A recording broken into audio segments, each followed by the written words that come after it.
নমস্কার বন্ধুরা, প্রতিদিনের মতো আজকেরও আমি হাঁটতে বেরিয়েছি। দেখো বন্ধুরা, আমি হাঁটছি এখন রাস্তায় হাঁটছি। আমাদের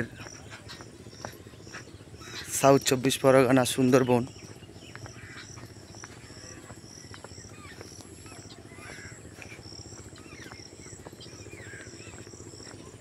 আমি এখন একটা সুন্দর জায়গাতে এসেছি হাঁটতে হাঁটতে। আমাদের গ্রাম পঞ্চায়েত এলাকার শেষ প্রান্ত, ইটের রাস্তা, খুবই খারাপ। তার পাশেও আমি হাঁটতে এসেছি বন্ধুরা। আর বন্ধুরা দেখছো, চারিদিকে দেখো,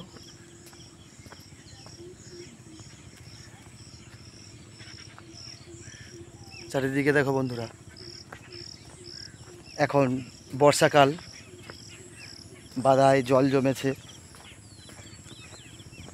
আগে তোমাদের বলেছিলাম আমাদের সুন্দরবনের মানুষরা কৃষির ওপর নির্ভর করে, এবারে চাষবাস করবে। চারিদিকে যেসব তো সবজি বাগান আছে সেগুলো এবারে জলে ভরে যাচ্ছে। এবারে সমস্ত মানুষ তলা বুনছে। তলা বড় হলে তারপর রোয়ার কাজ শুরু হবে।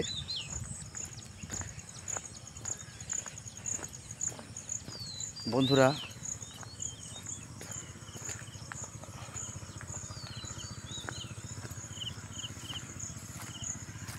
চারিদিকে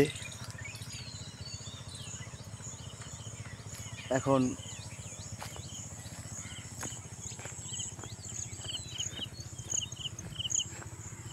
জল আর জল। তার মধ্যেও বন্ধুরা একটা সুন্দর বাগান তোমাদেরকে দেখাবো। বাগানটার নাম উচ্ছে বাগান। দেখো বন্ধুরা, চারিদিকে শুধু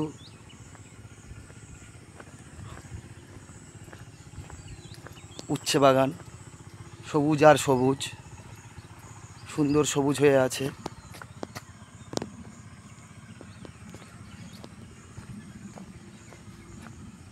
আমি আস্তে আস্তে হাঁটছি রাস্তা দিয়ে। রাস্তাটা খুব খারাপ।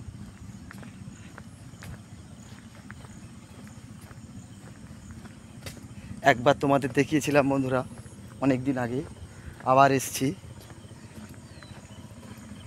এবার দেখো বন্ধুরা,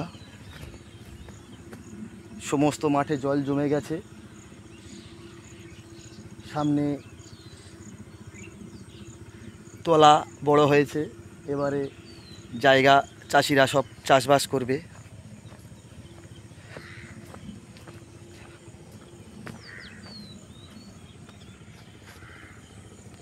আমাদের এই সুন্দরবনের প্রত্যন্ত এলাকায় সমস্ত মানুষ চাষবাসের উপর নির্ভর করে বন্ধুরা। আর ফসল ফলায়, সেই ফসল বাজারে নিয়ে গিয়ে বিক্রি করে। যে সমস্ত চাষিরা তাদের জমির চারিদিকে বড় বড়, গ্রামের ভাষায় পোকার দিয়ে রেখেছে, সেই পোকারে এবার সবজি লাগিয়েছে। সেই পোকারগুলো দেখো বন্ধুরা, সেই পোকারগুলো এবারে ছাদলা করে দিচ্ছে।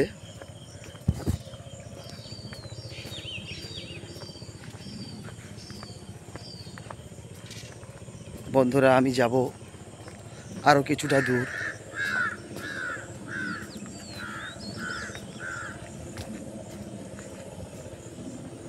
দেখো বন্ধুরা, দেখো দেখো পোকারে বাগান বুনছে। আর সমস্ত জমি পাওয়ার টিলার দিয়ে চষা হচ্ছে। এবারে কৃষকরা ওই জমিগুলোতে এই দেখো এই ধান চারা বুনেছে। এই ধান চারা বড় হলে তাদের জমি তারা রুইবে। তারপর ধানের শীষ আসবে, ধান পাকবে, ধান কাটবে। বন্ধুরা দেখো, আমি পৌঁছে গেছি সুন্দর একটি বট গাছের তলায়। বট গাছটা খুব সুন্দর। আর বন্ধুরা, আমি তোমাদেরকে ঘুরিয়ে ঘুরিয়ে দেখাচ্ছি। বন্ধুরা দেখো, চারিদিকে জল আর জল, আর আমি আছি একটা ইটের রাস্তার ওপর। নমস্কার বন্ধুরা, এই পর্যন্ত আমার ব্লগটি এখানেই শেষ করলাম। ভালো থাকবেন, সুস্থ থাকবেন। পরবর্তী ব্লগ নিয়ে আবার হাজির হব। নমস্কার, বাই।